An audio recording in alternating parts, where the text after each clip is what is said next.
ఈ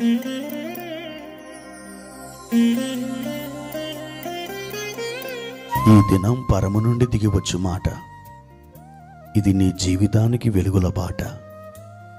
నీ ఒడిలో ఉంచబడిన దీవెనల మూట, అద్భుతాల ఆనంద ఊట. ఫిబ్రవరి 13 సంవత్సరం అంతా మీరు బైబిల్ చదివి ముగించడానికి ఈ రోజు మీరు చదవలసిన లేఖన భాగము లేవియా కాండము 14వ అధ్యాయం.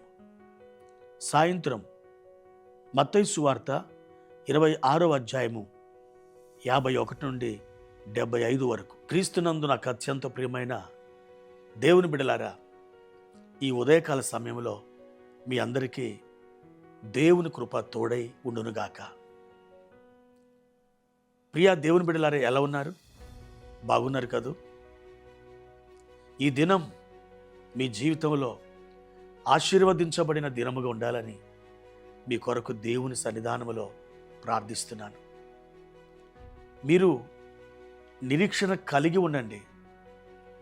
ఒక నిశ్చలత మీరు కలిగి ఉండండి. ఆయన తప్పకుండా మీకు మేలు చేస్తాడు. మన దేవుడు అందరికీ ఉపకారము చేయువాడు. ఆయన తన ఉపకారములను చేయటం ద్వారా మన యందు ఎంతో ఆనందిస్తాడు.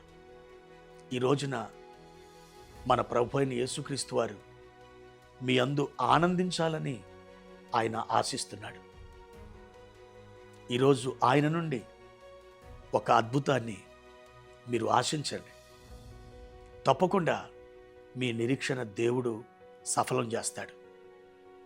పరిశుద్ధ గ్రంథంలో మత్తయి సువార్త 15వ అధ్యాయము 21, 22, 23 వచనాలు మనం చదువుకుందాం. యేసు అక్కడ నుండి బయలుదేరి తూరు సీదోనుల ప్రాంతములకు వెళ్ళగా, ఇదిగో ఆ ప్రాంతముల నుండి కనాను స్త్రీ ఒకతే వచ్చి, ప్రభువా, దావీదు కుమారుడా, నన్ను కరుణింపుము, నా కుమార్తె దయ్యం పట్టి బహు బాధపడుచున్నదని కేకలు వేశాను. అందుకాయన ఆమెతో ఒక్క మాట అయినను చెప్పలేదు. అప్పుడు ఆయన శిష్యులు వచ్చి, ఈమె మన వెంబడి వచ్చి కేకలు వేయుచున్నది గనక ఈమెను పంపివేయమని ఆయనను వేడుకొనగా. ప్రియమైన దేవుని బిడ్డలారా, కనాను స్త్రీని గురించినటువంటి వాక్య భాగం మనం చూసాం. తన కుమార్తెకు భయంకరమైనటువంటి దయ్యం పట్టి ఆమె మిక్కిలి బాధపడుచున్నది. ఆమె ఎలాంటి అనారోగ్యానికి గురైందో ఇక్కడ బైబిల్ మనకు చెప్పట్లేదు, కానీ ఆ బిడ్డకున్నటువంటి వేదన ఆ తల్లి చూచి గుండెలు పగిలిపోయేలా కేకలు వేస్తూ ఉంది. ఆ వ్యాధి, ఆ బాధ ఆ చిన్నదానిలో ఎంత తీవ్రంగా ఉన్నదో, రోగము ఆ బిడ్డదైతే భారము ఆ తల్లిదిగా మారింది. దేవుని బిడ్డలారా, యేసు ప్రభువుని చూచి ఆమె ఒక్క కేక కాదు, అనేకమైన కేకలు వేసింది. ఆ కేకలకు యేసు ప్రభు వారు ఎంత మాత్రమును స్పందించలేదు. అందుకైన ఆమెతో ఒక్క మాట అయినను చెప్పలేదు అని వ్రాయబడింది.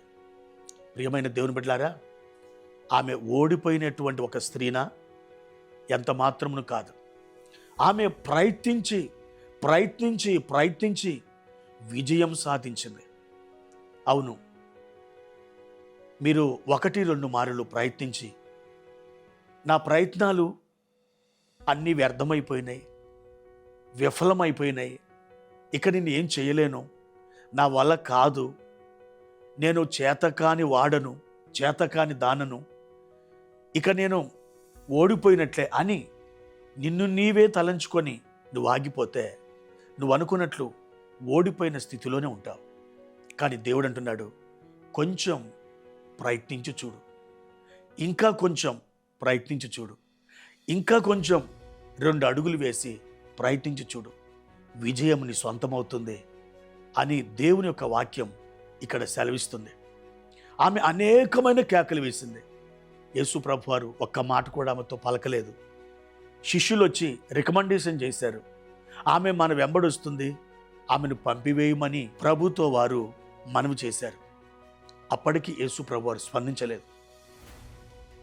ఇంకా ఆమె కేకలు వేస్తూ ఉంది.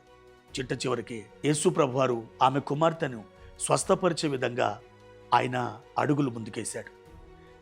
నిజముగా ఆమె కుమార్తె బాగుపడింది. ఆ తల్లి చేసినటువంటి తీవ్రమైన ప్రయత్నాలు విఫలం కాలేదు. ఆమె ఓడిపోలేదు, ఆమె జయించింది. ప్రియమైన దేవుని బిడ్డలారా, మీ జీవితంలో ఎంత మాత్రమును అపజయమును అంగీకరించొద్దు. విజయము దిశగా మీరు అడుగులు వేయండి. కనాను స్త్రీ కేకలు యేసు ప్రభువారు ఆలకించి ఆమె యొక్క కుమార్తెను బాగు చేసిన విధంగా మీ కేకలు, మీ ప్రార్థనలు, మీ తీవ్రమైనటువంటి ప్రయత్నాలు తప్పకుండా దేవుడు సఫలం చేస్తాడు. నీవు జయించిన వాడవై, జయించిన దానవై దేవుని యొక్క నామానికి మహిమ తెచ్చే పాత్రగా నువ్వు ఉంటావు. ఆ విధంగా ప్రభు నిన్ను నడిపించాలని ఆశపడుతున్నాడు. దేవుని కృప మిమ్మలను ఆ విధంగా నడిపించునుగాక. ప్రార్థన. ప్రియమైన తండ్రి, మీ పరిశుద్ధమైన పాదములకై వందనాలు. ఈ ఉదయకాల సమయంలో మీకు కృతజ్ఞత స్తుతులు చెల్లిస్తున్నాం.